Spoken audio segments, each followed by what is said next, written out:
Tích hợp Shopee với Google Sheets bằng Google Apps Script, đồng bộ sản phẩm, đơn hàng và tồn kho tự động, không cần plugin trả phí. 247 sản phẩm đã đồng bộ, 1.862 đơn hàng trong tháng, bản sản phẩm luôn mới mã tồn kho theo dõi, tồn kho, trạng thái.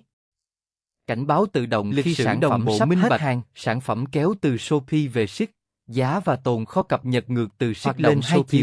Shopee Admin API kết nối Google Apps Script, dữ liệu vào Google Sheets, trigger chạy mỗi 15 phút.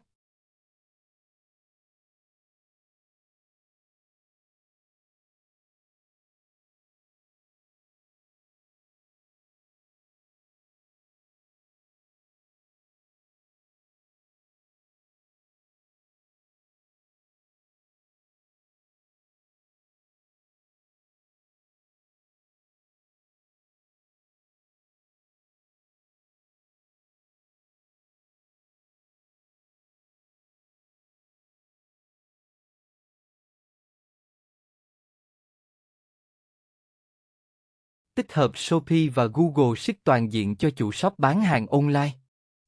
Đồng bộ sản phẩm, đơn hàng, tồn kho tự động, cập nhật ngược hai chiều, chạy theo lịch không cần thao tác. Chỉ là một file Google Apps Script, deploy trong 5 phút, không tốn hosting. Mã nguồn bàn giao đầy đủ. Liên hệ ngay hôm nay để nhận tư vấn và báo giá.